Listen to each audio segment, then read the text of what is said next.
Alrighty.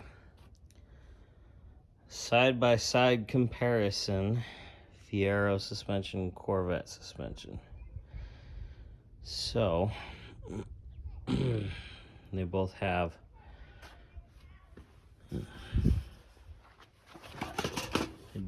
front steering racks.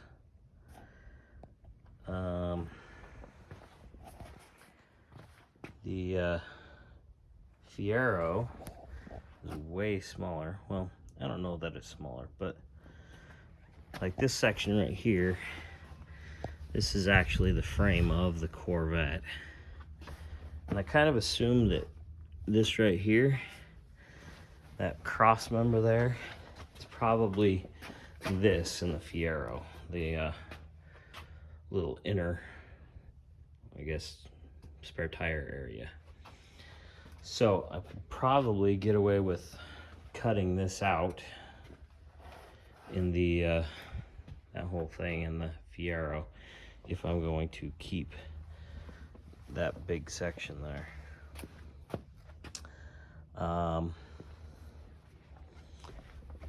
The subframe area, I believe this is the subframe right here. This right here bolts onto the frame there, and then that's part of the subframe. The frame's just this block section here with the shock, and this is the frame. Anyway, so the frame on the Fiero just goes right here, and the shock is up there. So it kind of looks similar. Definitely a lot bigger in the Corvette. So I kind of wonder how much I actually need, because it's going to be super light. And of course, this entire section in here is for that mono leaf spring. So I could probably get rid of some of that material, make it a little bit lighter.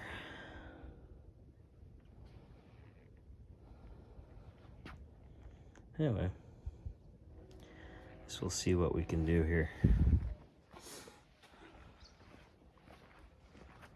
Little section there.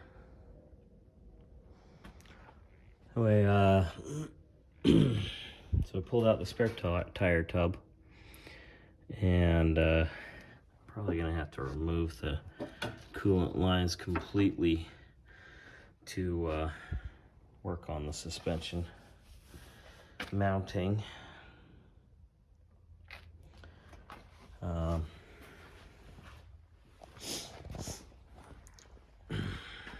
Oh, there was a nice little surprise for me.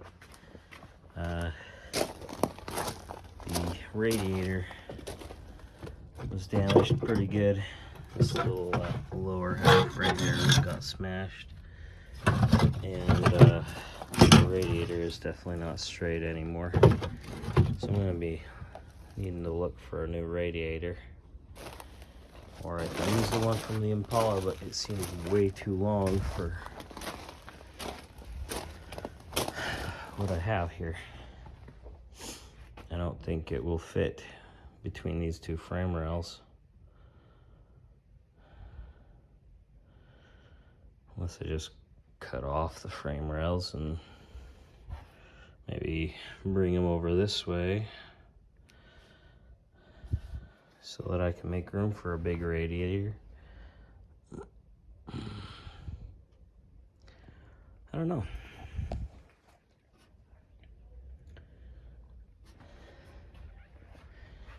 Anyway, we're working on the wiring harness, getting it done. I don't know where that goes. Need to figure that out so I can get it detached and I can actually get the whole thing out. And the interior, I need to tear that apart too. I got some seat covers to try and keep the seats from disintegrating. And then we, my dad and I took the strut towers from the Impala and we set them up here. I think we're gonna be stretching the rear 6 inches instead of 3, just to make a little bit more room in there.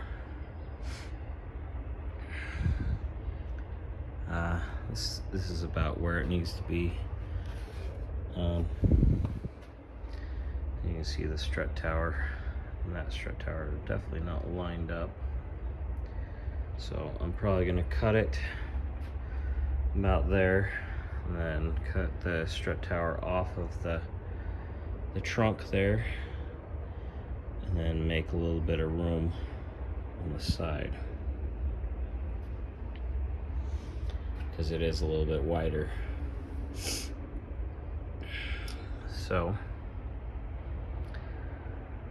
that's our next project, is some frame cutting.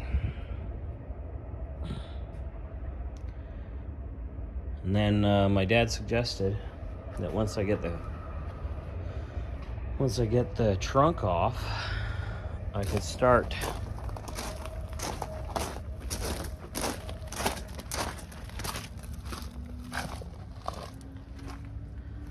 working on this, get the rear figured out with the